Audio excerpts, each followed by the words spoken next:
যে কোনো জিনিস দিতে আমি বাধ্য। আল্লাহ তাআলা যদি আমাকে অর্ডার করেন, আল্লাহ তাআলার আদেশ মানতে আমি বাধ্য। এতে আমার সন্তান যেতে পারে, আমার পরিবার ক্ষতি হতে পারে, আমার ব্যক্তি হিসাবে আমার শরীর হতে পারি, কিন্তু আমি আল্লাহ তাআলার যে আদেশ, কোরআনের যে আইন, সে আইন থেকে বিন্দু মাত্র আমি বঞ্চিত হব।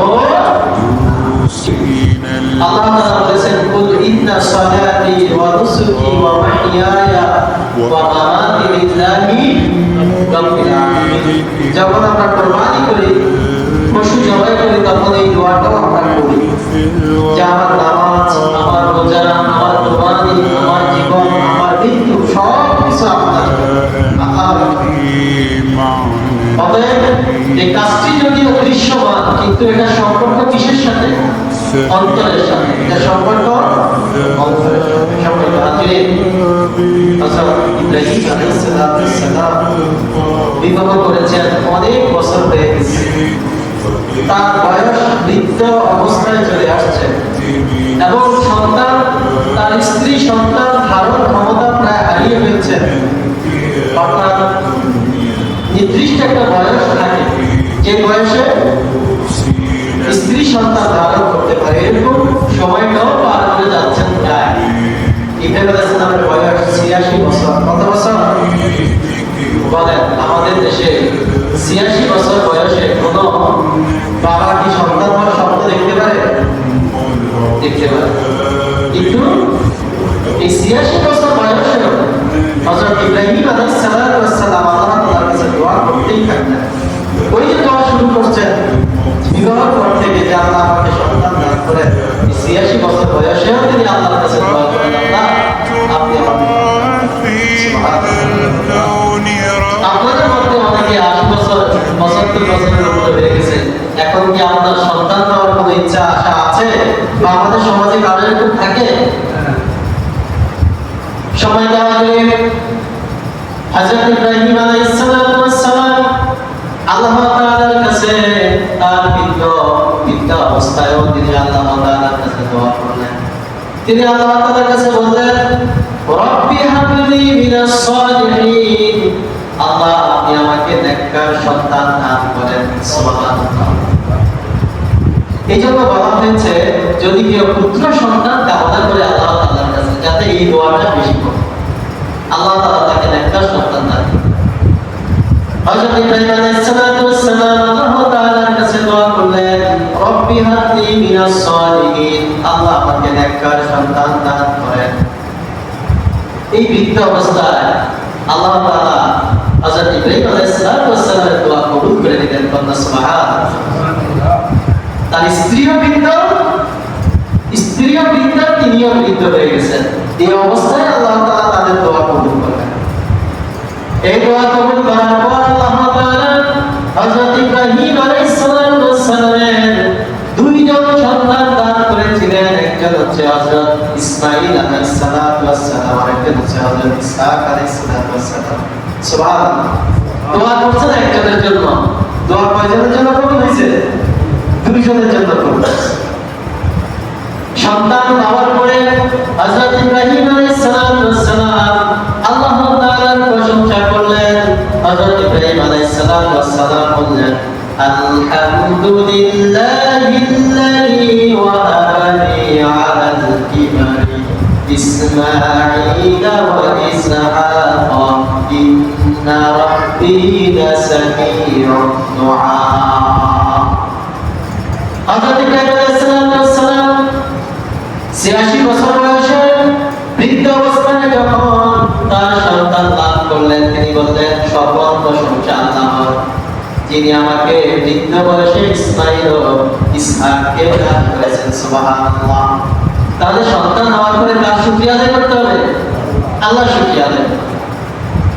ইন্না রাব্বী লাসামিউদ দুআ, নিশ্চয় আল্লাহ তাআলা আমার দোয়া শুনেছেন, আমার দোয়া কবুল করেছেন। সুবহানাল্লাহ। তাহলে আল্লাহ তাআলা বৃদ্ধ অবস্থায়ও, একজন বৃদ্ধার গর্ভে আল্লাহ তাআলা সন্তান দান করতে পারে।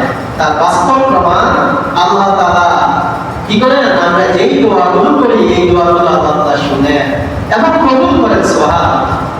হাদিসে এসেছে, কেউ যদি দোয়া করেন, এই তিনভাবে, কয়ভাবে? তিনভাবে।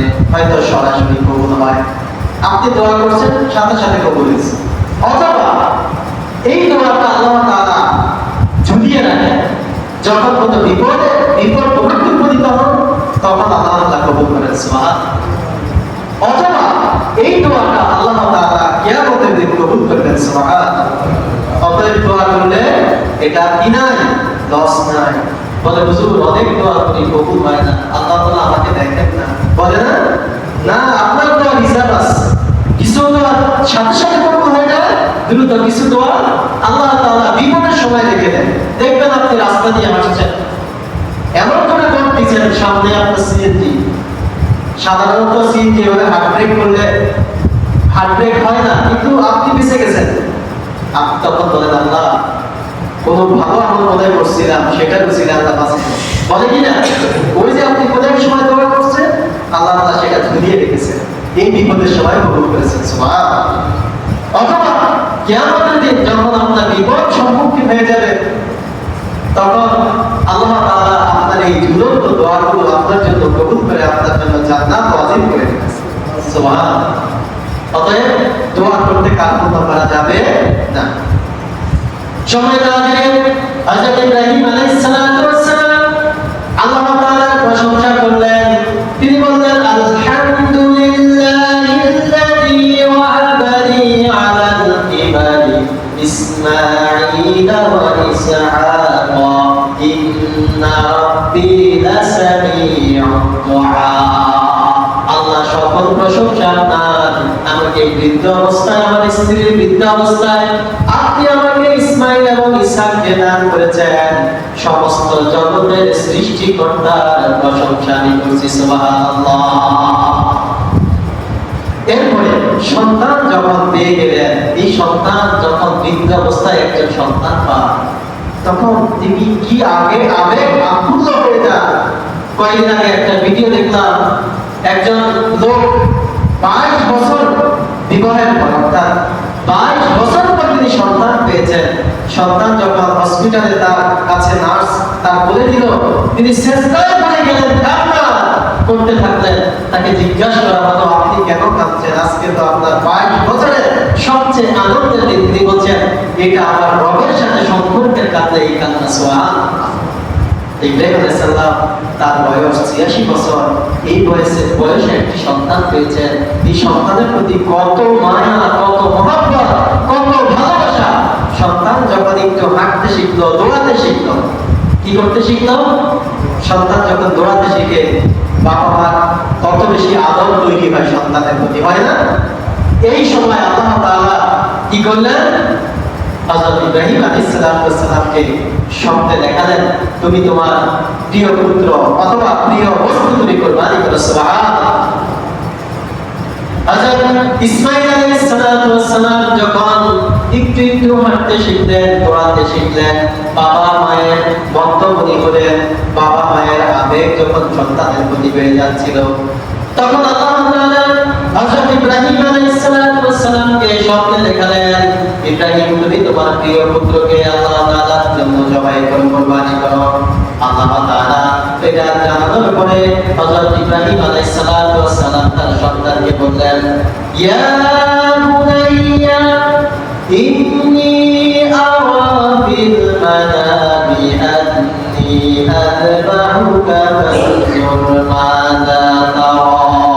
হে আমার প্রিয় পুত্র, হে আমার প্রিয় পুত্রকে বলেছেন সন্তানের বয়স 5 কিংবা 7, আবার কেউ বলেছেন সন্তানের বয়স নাবালক অবস্থায় ছিল 9 কিংবা 7 কিংবা 5 ছিল। এই সন্তানের কাছে বাবা গিয়ে বললেন, হে আমার প্রিয় পুত্র, আমি স্বপ্নে দেখেছি আমি তোমাকে জবাই করছি। হযরত ইব্রাহিম আলাইহিস সালাম সন্তানকে সরাসরি বলতে পারতেন যে তোমাকে আল্লাহ জবাই করতে বলছে, আল্লাহ তোমাকে কুরবানি করতে বলছে। তিনি হিকমত দিয়ে বললেন যে আমি তোমাকে স্বপ্নে দেখছি তোমাকে জবাই করতেছি, তুমি তোমার অভিমত কি? সুবহানাল্লাহ। তোমার অভিমত কি? ইন আন্নী আযবাহুকা ফানজুর মাযা তারা। বাবা আমি তোমাকে কুরবানি করছি, এটা স্বপ্নে দেখেছি, তোমার অভিমত কি? একটা কথা আছে, বাবা যেরকম সন্তান সেরকম, হ্যাঁ? অর্থাৎ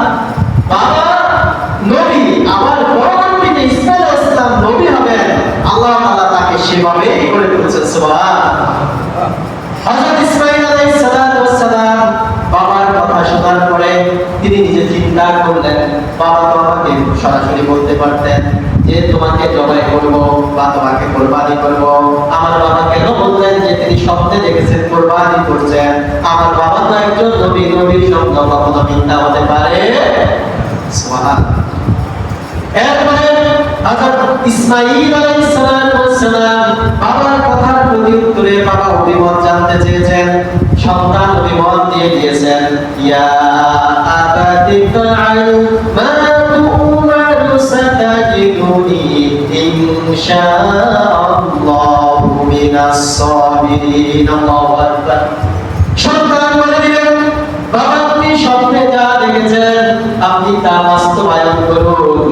এই বাস্তবায়ন করতে গেলে এর মধ্যে আমাকে আপনি ধৈর্যশীলদের মধ্যে পাবেন। সুবহানাল্লাহ।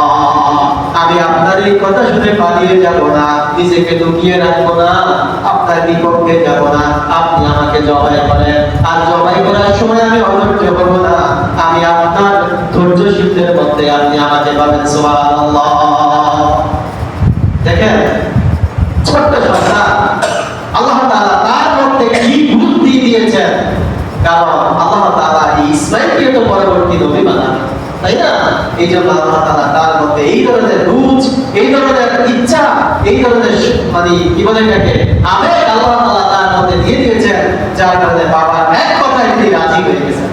এখন কুরবানি করার পালা। কি করলেন? এখন কুরবানি করতে যাবেন। দেখেন তাহলে ইসমাঈল আলাইহিস সালাম বলছেন আমাকে ধৈর্যশীলদের মধ্যে পাবেন। ভবিষ্যতে কোনো কাজ করার ইচ্ছা পোষণ করলে একজন নবী ইনশাআল্লাহ বলবে। কি বলবে? ইনশাআল্লাহ। তিনি বলছেন ইনশাআল্লাহু মিনাস সাবিরিন। বাবা ইনশাআল্লাহ আল্লাহ চায় তো আমাকে যখন জবাই করবেন আমি অধৈর্য হব না, আমি পালিয়ে যাব না, আমি দেশান্তর হব না, আপনি আমাকে ধৈর্যশীলদের মধ্যে পাবেন। সুবহানাল্লাহ। এরপরে বাবা এবং সন্তানের মধ্যে বোঝাপড়া শেষ হয়ে গেল। বাবা সন্তানের কাছে স্বপ্নের কথা বললেন, সন্তান রাজি হয়ে গেলেন। এখন কুরবানি করার পালা। এখন সন্তানকে বাবা খুব সুন্দর করে নিয়ে গেলেন কোথায়? মিনায়। কোথায়? মিনায়। তাকে জবাই করবেন। কোথায় করবেন? আজকে কোথায় জবাই করা হয় পশু? হজে গেলে মিনায় জবাই করা হয়। সন্তানকে বাবা সাথে নিয়ে যাচ্ছেন, নিয়ে যাওয়ার পরে সন্তানকে শুইয়ে ফেললেন। অর্থাৎ কিভাবে পশু জবাই করতে হবে আল্লাহ তাআলা এই কথাগুলোর মধ্যে কি করলেন? ব্যক্ত করলেন। আল্লাহ তাআলা বলেন, ফালাম্মা আসলামা ওয়া তাল্লাহু লিল জাবিন ওয়া নাদাইনাহু আইয়া ইব্রাহিম। কি করলো? ফালাম্মা আসলামা ওয়া তাল্লাহু লিল জাবিন। সন্তানকে শান্তভাবে শোয়ে ফেললেন। কি করলেন? হযরত ইসমাঈল আলাইহিস সালামকে জমিনে শুয়ে ফেললেন। এখন কিভাবে শোয়ালেন? সাধারণত পশু জবাই করতে হলে কিভাবে শোয়ানো হয়? পশুকে উল্টা করে শোয়ানো হয়, তাই না? কিন্তু মানে ভাঁজ করে শোয়ানো হয়, সরি উল্টা না, চেহারাটা সামনের দিকে দিয়ে শোয়ানো হয়। তো কিন্তু হযরত ইব্রাহিম আলাইহিস সালাম তার সন্তানকে এভাবে শোয়ালেন না, উল্টা করে শোয়ালেন। কি করেন? পিছন দিক দিয়ে তিনি জবাই করার চেষ্টা করলেন। কেন? কারণ সন্তানকে এত বৃদ্ধ বয়সে সন্তানকে জবাই করতে গেলে হয়তো সন্তানের এই মায়াবী চেহারা দেখে, মায়াবী স্নিগ্ধ মুখখানা দেখে হয়তো বাবার মায়া লাগতে পারে, এতে আল্লাহ তাআলার হুকুম পালনে বিঘ্ন ঘটতে পারে। এই জন্য তিনি সন্তানকে উল্টা করে শোয়ালেন। সুবহানাল্লাহ। আল্লাহ তাআলা এরপরে হযরত ইব্রাহিম আলাইহিস সালামকে ডেকে বললেন, ওয়া নাদাইনাহু আইয়া ইব্রাহিম।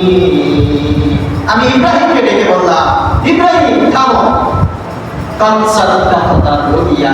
তুমি তোমার স্বপ্নকে সত্যে পরিণত করেছো। তুমি স্বপ্নে যা দেখেছো সেটা সত্যে পরিণত করেছো। কাদ সাদাকাতা রুইয়া ইন্নাকা যালিকা নাজজিল মুহসিনিন। আল্লাহ তাআলা এভাবে তার সৎ কর্মশীল বান্দাদের মধ্য থেকে পরীক্ষা করে থাকেন। সুবহানাল্লাহ। তাহলে বুঝা গেল যারা আল্লাহ তাআলার প্রিয় বান্দা তারা দুনিয়াতে অসংখ্য পরীক্ষায় উপনীত হবেন, অনেক পরীক্ষা তারা দিবেন, হয়তো জেল, জুলুম, ফাঁসির দড়ি, অনেক কিছু আসবে।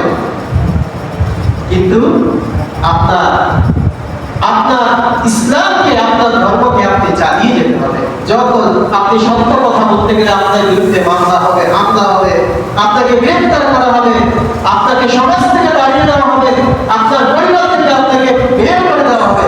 তারপর সত্য থেকে এক চুলো নড়া যাবে না। হযরত ইব্রাহিম আলাইহিস সালামকে আল্লাহ তাআলা ঘোষণা দিয়েছেন যে ওয়া ইন্না কাযালিকা নাজিসিল মুহসিনিন। পৃথিবীর ইতিহাসে আমি আল্লাহ এভাবে সৎ কর্মশীল বান্দাদের থেকে, আমার প্রিয় বান্দাদের থেকে এভাবে পরীক্ষা নিতে থাকি। সুবহানাল্লাহ। আল্লাহ তাআলা হযরত ইব্রাহিম আলাইহিস সালামের এই যে পরীক্ষা নিলেন, এটা কি খুব সহজ পরীক্ষা? এটা অনেক কঠিন একটা পরীক্ষা। এরপর আল্লাহ তাআলা বলেন ইন্না হাদা লাহুয়াল বালাগুল মুবিন। এটা আমার মুমিন বান্দার থেকে, এটা আমার বান্দা সৎ কর্মশীল বান্দার থেকে স্পষ্ট পরীক্ষা ছাড়া আর কিছুই নয়।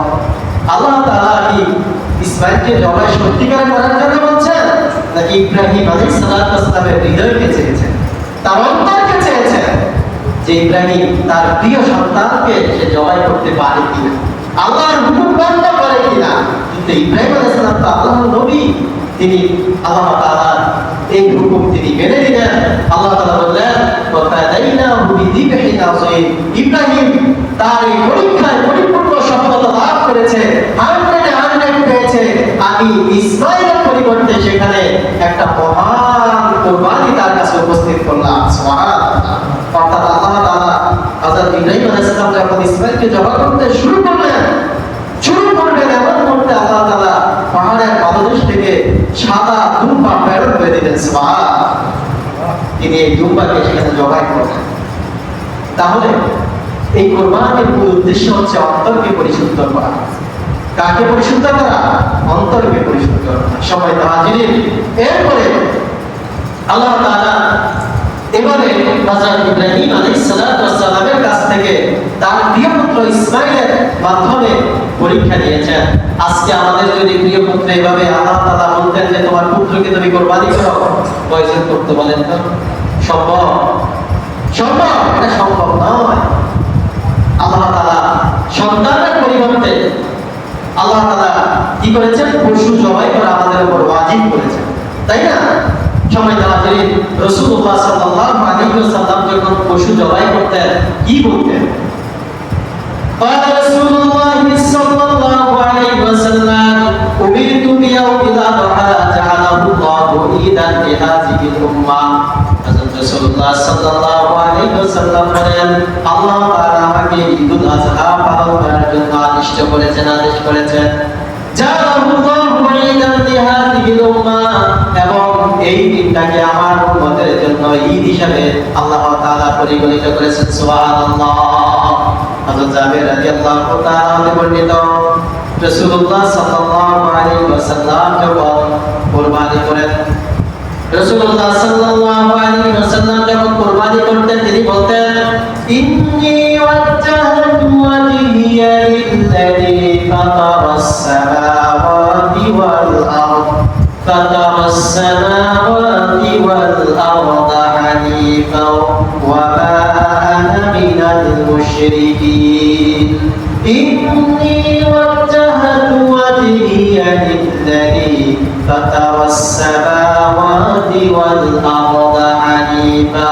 আমি ওই আল্লাহর দিকে ফিরলাম, আমি ওই আল্লাহর দিকে মুখ করলাম যে আল্লাহ আসমান জমিন সৃষ্টি করেছেন। আমি তো একনিষ্ঠ ধর্মের উপর, ইব্রাহিম আলাইহিস সালামের ঘোষিত ইসলাম ধর্মের উপর আমি অবিচল আছি। সুবহানাল্লাহ। এখন আমরা নামাজে দাঁড়ানোর সময় আমরা এটা পড়ি কিনা? ইন্নী ওয়াজ্জাহতু ওয়াজহিয়া লিল্লাযী ফাতারাস সামাওয়াতি ওয়াল আরদ হানিফা ওয়া মা আনা মিনাল মুশরিকিন। আমি তো এক আল্লাহকে সাক্ষী রেখে নামাজে দাঁড়িয়েছি, আমি তো আল্লাহকে সাক্ষী রেখে অন্তর থেকে আমি কুরবানি করছি।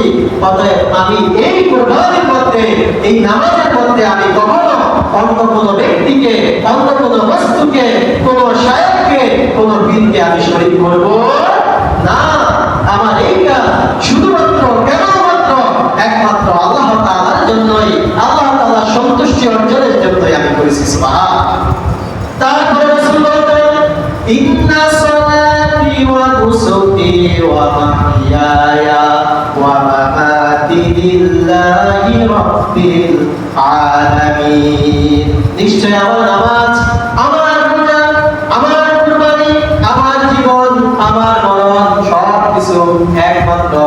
বিশ্ব জগতের সকল জগৎ সমূহের মালিক আল্লাহ তাআলার জন্য উৎসর্গ করলাম। সুবহানাল্লাহ। কখনো ইবাদতে কাউকে শরীক করা যাবে না। এই যে যারা কুরবানি করে, পশু জবাইয়ের আগে এই দোয়াটা পড়তে হয়। এই দোয়াটা পড়া সুন্নাহ। এই জন্য এই দোয়াটা আপনারা মুখস্থ করবেন। যারা নিজেদের পশু নিজেরা কুরবানি দেওয়া অনেক ফজিলতের কাজ, এই দোয়াটা পড়বেন। এই দোয়াটা সুন্দর করে পড়ে তারপরে কুরবানি করবেন। ইন্নী ওয়াজ্জাহতু ওয়াজহিয়া লিল্লাযী ফাতারাস সামাওয়াতি ওয়াল আরদা হানিফান ওয়া মা আনা মিনাল মুশরিকিন ইন্না সালাতি ওয়া নুসুকি ওয়া মাহইয়ায়া ওয়া মামাতি লিল্লাহি রাব্বিল আলামিন। সম্মানিত হাজিরিন, এই যে আমরা আজকে হযরত ইব্রাহিম আলাইহিস সালাতু ওয়াস সালাম তার প্রিয় পুত্র ইসমাঈল আলাইহিস সালামের কুরবানির যে ইতিহাস জানলাম, এর থেকে আমাদের শিক্ষা হচ্ছে যে